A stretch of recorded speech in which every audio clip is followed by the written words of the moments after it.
안녕하세요. 저는 제 인생이 롤러코스터와 비슷하다는 생각을 하면서 살아왔습니다.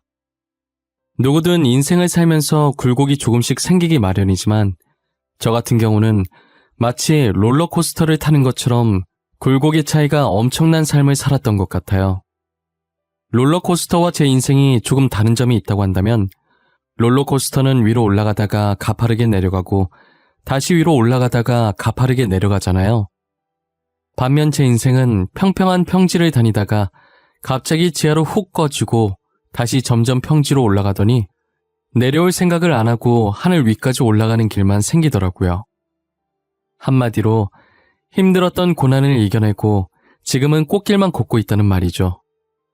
저는 부모 없는 고아로 성인이 될 때까지 보육원에서 지냈었어요. 10살 때까지만 해도 저도 다른 아이들과 마찬가지로 부모님이라는 존재가 있었어요. 저희 집은 가난했지만 입에 풀칠 정도는 할 수 있었고 정말 화목했어요. 저희 부모님께서 싸우는 모습은 한 번도 보지 못했었고 두 분 다 제게도 화내신 적이 없었어요. 그리고 저는 돈을 얼마나 주든 절대 살 수 없는 것을 가지고 있었어요. 그건 바로 저희 어머니를 닮은 자신감이었는데요. 다 쓰러져가는 집이었어도 부끄러워하지 않고 친구들을 데리고 와서 놀곤 했어요. 돈 많은 친구들은 가난하지만 어디 가서든 기죽지 않고 자신감 넘치고 당찬 저의 모습에 부러워했었죠. 자신들은 항상 부모님들 귀에 눌려 자신감이 사라진다고 했었거든요. 솔직히 돈 많다고 해서 그게 다 부모님 돈이지 친구들이 돈이 어디 있겠어요. 저는 성인이 될 때까진 모든 학생들은 평등하다는 생각을 항상 가지고 있었어요. 그래서 돈 많다고 유세 부리는 친구가 있다면 그게 자기 돈이냐고 따끔하게 한마디나 보냈죠. 야, 너한테서 이상한 냄새가 나. 나한테 가까이 오지 마. 너 때문에 가난 옮으면 어떻게 할 거야? 저리 가란 말이야. 너는 입에서 더러운 냄새나. 그렇게 돈이 많으면 제발 그 돈으로 네 입냄새나 좀 없애. 저렇게 고약한 냄새가 나는데 누가 너랑 말을 섞고 싶어 하겠니? 뭐? 너 말 다 했어? 우리 엄마 아빠가 누군지는 알고 그러는 거야? 아니, 나 아직 말 다 못했다. 왜? 너희 부모님이 누군지 내 알 바 아니거든? 그렇게 대단한 분들이면 너가 이런 식으로 행동해도 돼? 그거 너가 부모님 얼굴 먹칠하는 거야. 제가 집에 돈이 없어서 그렇지 자신감 넘치고 똑부러져서 어디 가서 절대 기죽지 않아요. 친구들이 무시한다고 한마디 하면 저는 두 마디로 갚아줬어요. 그러다 보니 제 성격이 너무 쿨하고 멋있다고 놀리던 애들도 다들 저를 좋아해 주더라고요. 어떻게 하면 그런 성격을 가질 수 있는지 물어보는 애들도 많아졌고요. 저도 방법을 알면 알려줬을 텐데 타고난 성격이라 어떻게 알려줄 방법이 따로 없었죠. 그렇게 자신감 넘치던 제가 언제 한 번은 자신감을 완전히 잃은 적이 있었어요. 그건 바로 저희 부모님이 세상을 떠나셨을 때입니다. 뭐가 그리도 급하신 건지 제가 10살이 되던 해 두 분 다 병으로 제 곁을 떠나셨어요. 아버지께서는 위암으로 돌아가셨는데 저는 이때 이 세상은 돈 없이는 절대 살아갈 수 없다는 것을 느꼈죠. 아버지를 살리려면 병원에 가서 수술을 받아야 하는데 아무래도 저희 형편이 많이 안 좋았고 당장 수술할 돈이 없어서 병을 고칠 시도도 못 해보고 그렇게 아버지를 허망하게 보내고 말았어요. 저처럼 어떤 순간에도 늘 씩씩하시던 어머니께서는 아버지를 보낸 슬픔에 처참히 무너지셨죠. 정말 한동안은 표정이 없는 사람처럼 지내다 마음의 병을 얻고 세상을 떠나셨어요. 전 돈이 없어서 부모님이 아픈 모습을 보고도 그저 가만히 지켜만 봐야 했어요. 나날이 안 좋아지는 부모님의 상태를 볼 때마다 제 마음도 찢겨지기 시작했어요. 결국 부모님을 다 잃은 저는 갈 곳이 없어서 저와 비슷한 처지의 아이들이 모인 보육원에 가게 되었어요. 처음엔 더 이상 부모님이 제 곁에 없다는 걸 믿지 못했고 적응도 제대로 못했던 것 같아요.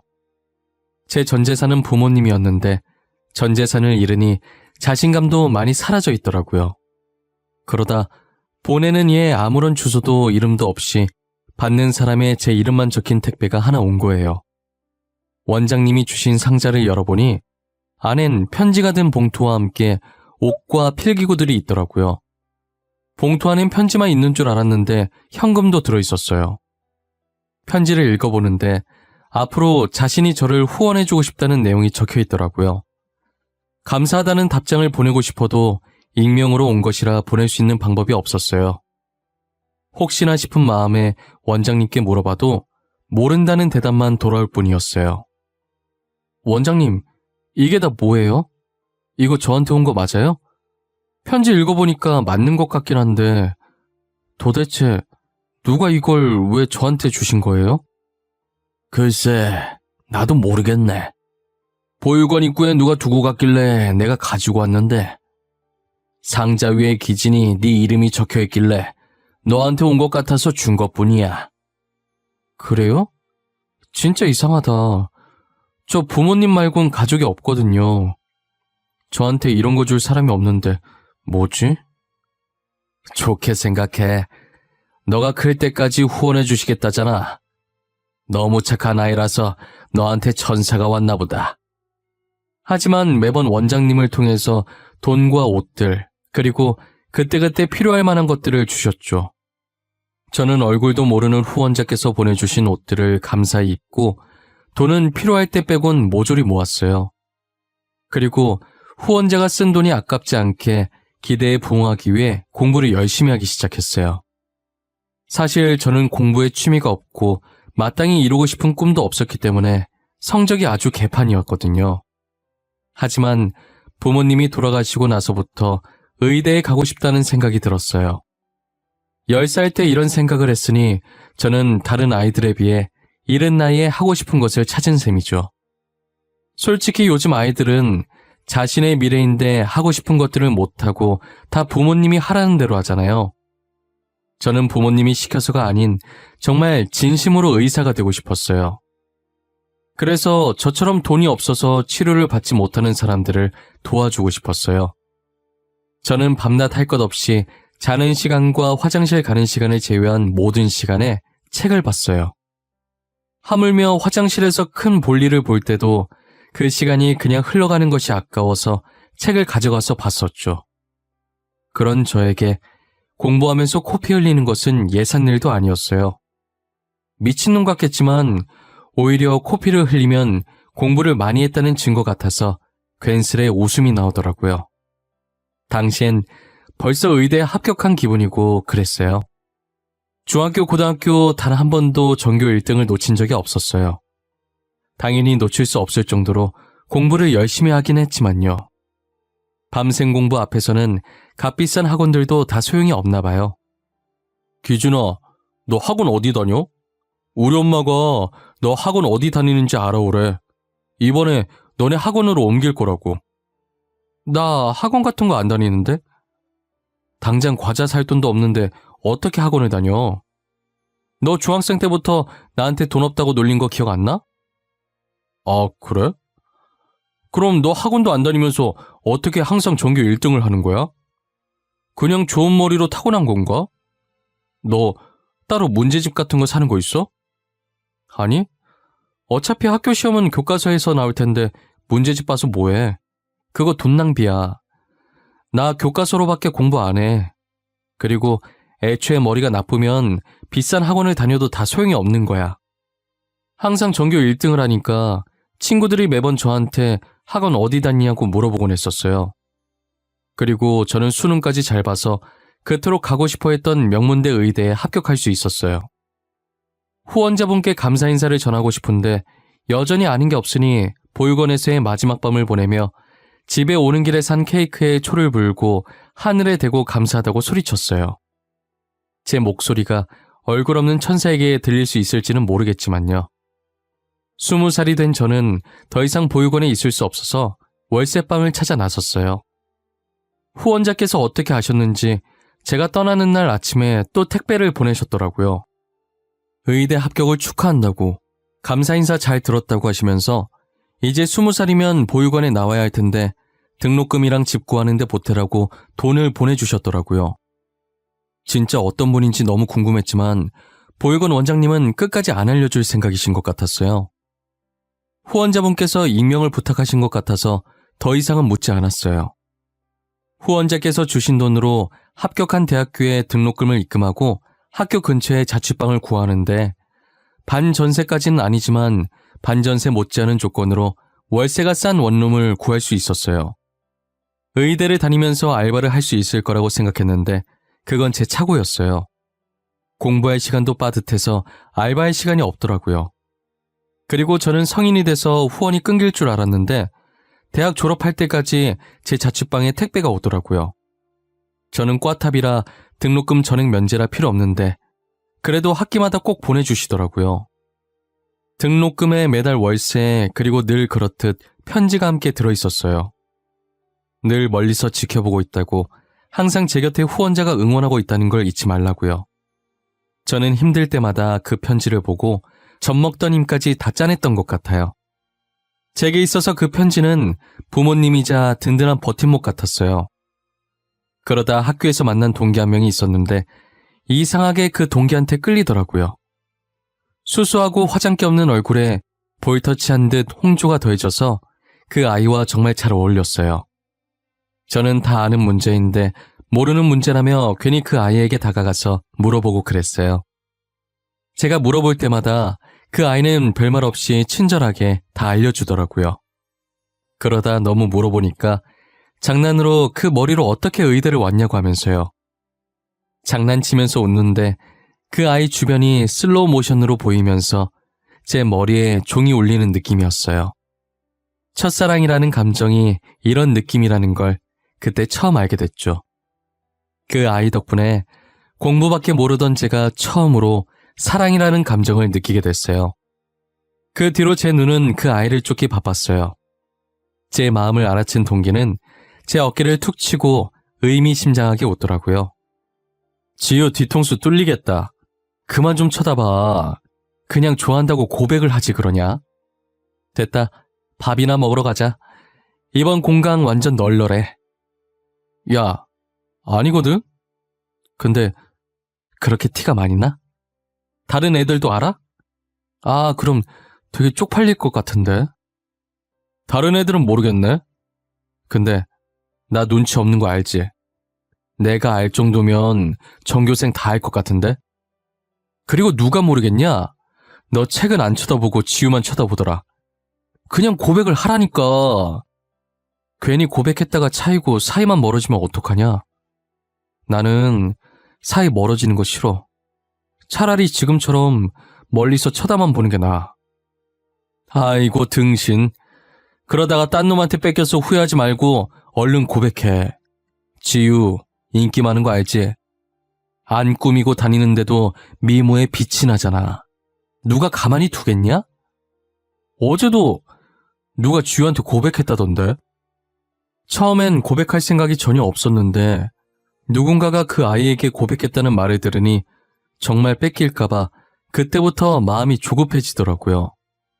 동기와 밥을 먹으면서 이런저런 말을 주고받다가 고백을 해보기로 마음을 굳혔어요. 누군가에게 고백을 해본 적이 없는지라 어떻게 고백을 해야 할지 모르겠더라고요. 친구는 일부러 거창하게 준비하지 말고 아무 생각 없이 마음 가는 대로 솔직하게 고백을 하라더라고요. 어줍지 않게 준비한 것보단 담백하게 있는 그대로의 솔직한 마음을 전하는 게 더 잘 먹힌다면서요. 저는 쉬는 시간에 수업 마치고 잠시만 시간 좀 내달라고 그 아이에게 말했어요. 그 아이는 해사하게 웃으면서 또 모르는 문제 있냐고 물어보는 거예요. 전 그 아이의 대답에 할 말 있다고 해야 하는데 바보같이 그렇다고 해버린 거죠. 제 대답에 그럴 줄 알았다는 듯이 픽 웃으면서 알겠다고 하더라고요. 그리고 그날따라 시간이 왜 이렇게 빨리 가는지 결전의 시간이 순식간에 다가왔어요. 너 나한테 문제 물어보려는 거 아니지? 할 말 있어서 시간 내달라고 한 거지? 아무래도 내 말이 맞는 것 같은데. 아니야? 어떻게 알았어? 티 났어? 내가 이리저리 티를 많이 내고 다니는 편인가 봐. 말을 안 해도 다들 알고 있네. 평소답지 않게 어색하게 말하는데 어떻게 몰라. 아까도 시간 내달라고 하는데 되게 어색했어. 너 어디 가서 거짓말은 못하겠다. 이렇게 다 티가 나서. 그래서 나한테 할 말이 뭔데? 뭐라고 얘기해야 할지 모르겠는데 내가 갑자기 이런 말 하는 거 당황스러울 수도 있어. 그니까 내가 하고 싶은 말이 있잖아. 뭐, 너가 나 좋아한다고? 아님 좋아하니까 사귀어달라고? 설마 결혼하자는 말은 아니지? 사귀는 건 좋은데 아직 결혼은 부담스럽다, 야. 너 어떻게 알았어? 설마 강지우가 너한테 말했어? 이 자식을 그냥... 무슨 소리야? 걔가 누군데? 아니, 자기가 티 다 내놓고 그렇게 티를 내는데 어떻게 몰라. 너 꽈탑이잖아. 모르는 문제가 있을 리가 없을 텐데 괜히 나한테 계속 물어보는 거면 말 다 했지 뭐. 알고 보니 저만 빼고 제 짝사랑을 다 알고 있더라고요. 제가 하도 티를 내고 다녀서 저처럼 혹시나 그 아이를 제게 뺏길까봐 다른 애들이 줄줄이 고백했다가 대차게 차였다고 하더라고요. 저는 왜 받아주는 거냐고 물으니 다른 애들은 검은 속내가 빤히 보였는데 저는 너무 순수해 보였대요. 자신에게 다가가는 방식도 다른 애들처럼 막 다가오지 않고 어린아이 마냥 모르는 문제 있다는 핑계로 매번 수줍게 그러고 있으니 순박한 매력에 자연스럽게 마음을 열게 됐대요. 사귀면서 알게 됐는데 당시 여자친구한테 관심 있는 거 티내려고 선 넘는 애들이 많았다고 하더라고요. 안 꾸며도 이뻐서 그런 것도 있는데 여자친구가 금수저라 더 그랬다나 봐요. 저도 여자친구가 금수저라는 사실을 몰랐는데 직접 말해줘서 알았어요. 여자친구는 제 속이 너무 투명하게 보여서 좋대요. 그래서 저는 여자친구한테 앞으로도 지금처럼 거짓없이 늘 솔직하려고요. 여자친구는 의대를 다니다가 적성에 안 맞는다고 그만뒀어요. 여자친구도 어릴 적 제 친구들처럼 부모님이 시키는 대로 의대에 간 거더라고요. 그래도 제 친구 부모님과 다른 점이 있다면 이제서라도 하고 싶은 걸 하게 해주신 점인 것 같아요. 최근에 부모님이 혹시 하고 싶은 게 따로 있냐고 물어서 이제서야 하고 싶은 일을 하게 됐다더라고요. 늦게 시작하긴 했지만 워낙에 하고 싶었던 일이라 열심히 하니 금방 하겠더래요. 그래도 할 수 있는 걸 하게 되어서 정말 다행이라고 축하해주고 옆에서 응원해 주었어요. 그렇게 저희는 한 번도 싸운 적 없이 5년 정도 더 만나다가 결혼을 했어요. 처음에 결혼 얘기가 나왔을 땐 제가 부모가 없으니 자꾸 위축이 되는 거예요. 여자친구는 괜찮다고 하는데 예비 장인 장모님이 보시기엔 어떨지 모르겠더라고요. 여자친구에게 고백했던 날보다 인사드리러 가는 날이 100배는 더 긴장됐던 것 같아요. 하지만 제가 생각했던 것과는 달리 예비 장인 장모님께서 저를 엄청 따뜻하게 맞이해 주시더라고요. 얘기 많이 들었다고, 그동안 얼마나 고생했겠냐고 저를 안아주시는데 저도 모르게 눈물이 났어요. 여자친구도 옆에서 보다가 제가 우니까 놀래는 것 같더니 이내 저와 같이 울어주더라고요. 예비 장인 장모님은 그런 저희의 모습을 보고 보기 좋다고 엄청 흐뭇해하셨어요. 정말 잘 어울리는 선남 선녀라면서 저를 보니 하나뿐인 딸 마음 편히 맡길 수 있다고 하시더라고요. 저는 많이 부족하지만 믿고 결혼 허락해 주셔서 감사하다고 큰절을 올렸어요. 여자친구도 옆에서 저라고 예비 장인 장모님은 아니라면서 맞절을 해주시더라고요. 이렇게 따뜻한 분들 덕분에 처음으로 인사드리러 가는 자리이자 상견례나 마찬가지인 자리는 처음부터 끝까지 화기애애하게 잘 마칠 수 있었어요. 저는 후원자분께 편지 한 통을 남기고 싶어서 제가 살았던 보육원에 다시 찾아갔어요. 원장님께 의사가 됐다는 소식을 전해드렸고 곧 결혼까지 한다고 말씀드렸어요. 원장님은 그게 정말이냐면서 축하한다고 저를 얼싸안으시면서 기뻐하셨어요. 그리고 제가 부탁이 하나 있다고 하자 대충 눈치를 채신 것 같더라고요. 후원자분께 감사했다고 편지 한 장 쓰고 싶은데 전해줄 수 있으시냐고 물었죠. 원장님께서는 이제껏 모른다고 했던 대답과는 달리 온화하게 웃으시면서 그렇게 하겠다고 하시더라고요. 저는 이렇게 제가 의사가 될 수 있었던 것도, 그리고 결혼을 할 수 있었던 것도 다 후원자님 덕분이라고, 정말 감사하다고, 그리고 올 수 있으면 잠깐이라도 식장에 오시라는 편지를 남겼어요. 그걸 청첩장과 함께 원장님께 전달해드렸죠. 원장님은 잘 전달해주겠다고 결혼 진심으로 축하한다고 말씀해 주셨어요. 제 편지가 꼭 후원자분께 무사히 잘 전달됐으면 하는 마음으로 보육원을 떠났어요. 드디어 결혼날이 왔고 혹시나 후원자분께서 오시지 않으셨을까 싶어서 자꾸 두리번거리게 되더라고요. 저는 후원자분을 보지 못했고 시간이 다 되어가서 신랑 입장을 하기 위해 대기실로 발걸음을 옮겼어요. 제가 고아원에 처음 갔을 땐 의사가 될 것이라고는 감히 엄두도 못 냈고 이렇게 좋은 아내와 처가 식구들을 맞이하게 될 것이라는 상상도 못했어요. 입장 전까지 이게 꿈은 아닌지 허벅지를 몇 번이나 꼬집어 봤는지 몰라요. 아픈 느낌이 선명하게 나는 게 확실히 꿈은 아니더라고요. 저는 무수한 사람들의 힘찬 박수와 함성을 받으며 입장을 하기 시작했습니다. 양쪽 귀빈들께 인사를 하면서 빠르게 눈을 돌려보았지만 후원자분은 안 계신 것 같았어요. 혹시나 편지가 전달되지 않은 것인지 무슨 일이 생기신 건지 오만 가지 생각이 다 들더라고요. 그래도 한 번뿐인 결혼식이니 망칠 수가 없어서 아무렇지 않게 신경 쓰이지 않는 척했었어요. 결혼식을 끝마칠 때쯤 양가 부모님께 인사하는 시간이 있었는데 비어 있어야 할 제 부모님석에 장모님이 앉아 계시더라고요. 저는 순간 당황하긴 했는데 부모님석에 아무도 안 계시면 제가 뻘쭘해할까봐 장모님께서 저를 배려해서 저희 부모님 대신 앉아 계신 줄 알았어요. 인사를 하는데 눈물이 살짝 맺히려고 할 때 장모님께서 저를 안아주시는 거예요. 그동안 고생 많았어. 부모님 안 계시다고 엇나가지 않고 잘 자라줘서 고맙다.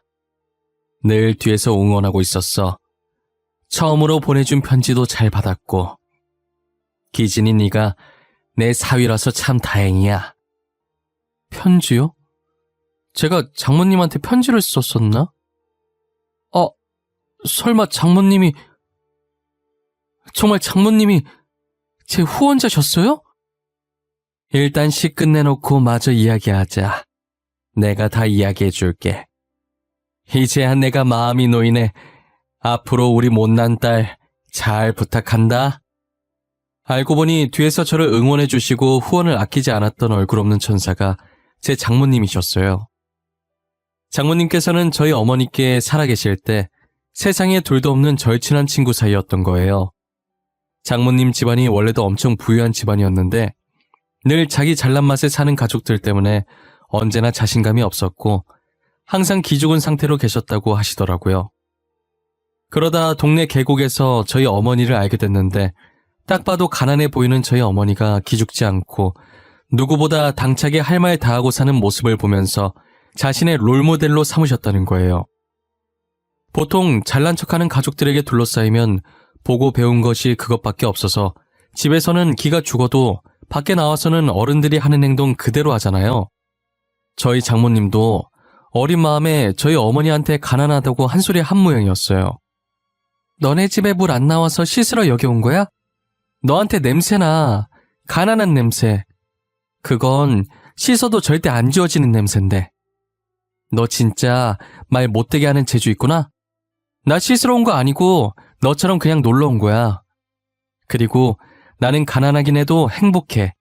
근데 넌 부잣집 딸 같은데 왜 그렇게 슬퍼 보여? 내가 슬퍼 보인다고? 아닌데? 나 행복하거든? 나 무지무지 행복해. 너는 가난한데 어떻게 행복해?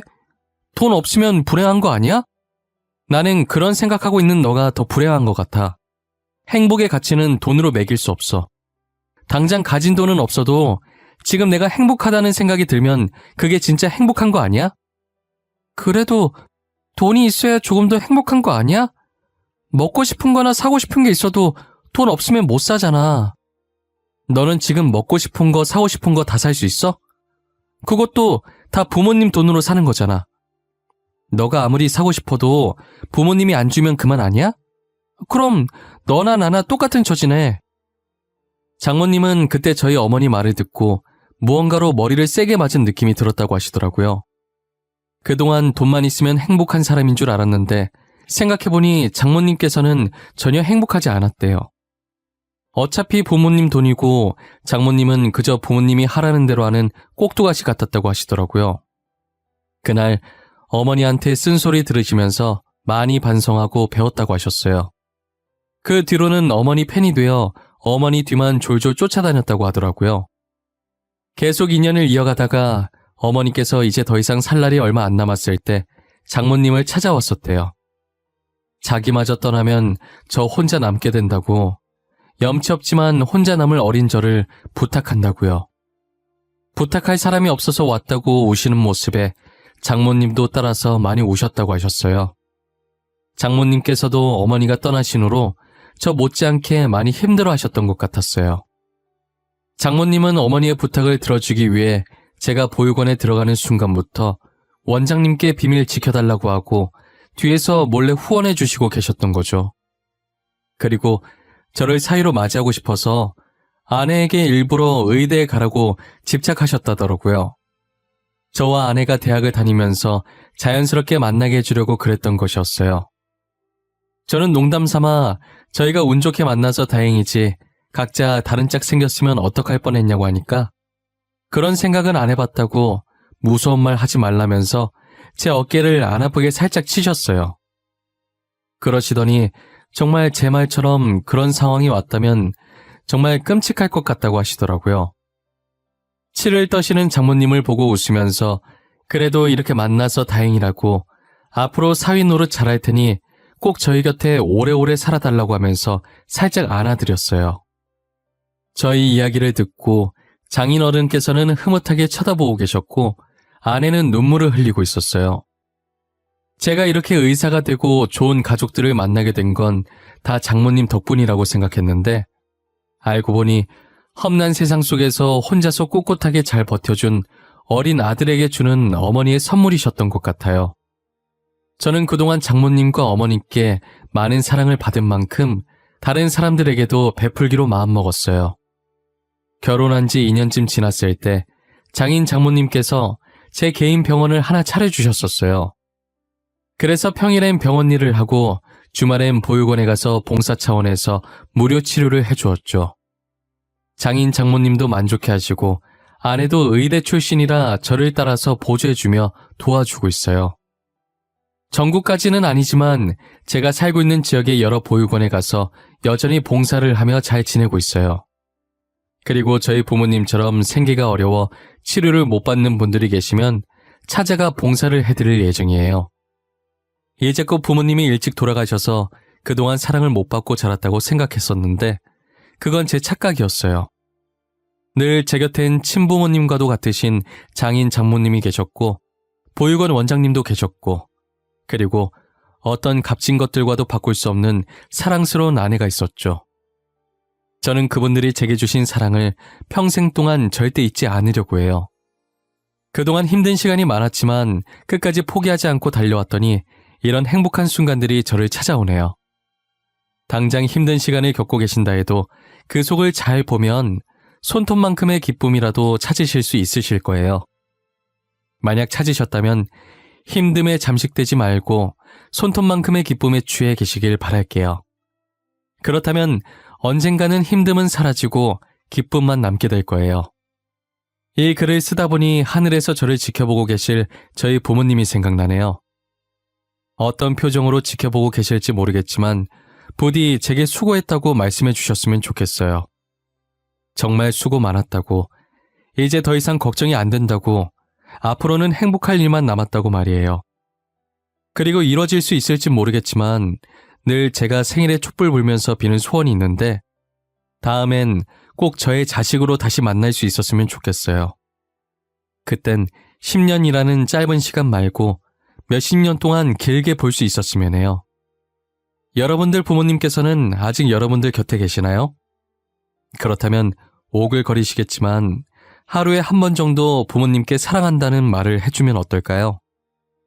지금 당장은 입에 안 붙고 힘들어도 나중엔 자연스럽게 부모님을 사랑한다고 말할 수 있을 거예요. 티는 안 내셔도 부모님이 여러분들의 사랑을 기다리고 있을 수도 있잖아요. 저의 이야기는 여기까지입니다. 제 이야기를 들어주신 모든 분들께 감사드리고 시국이 시국이니만큼 늘 몸조심하시길 바랍니다.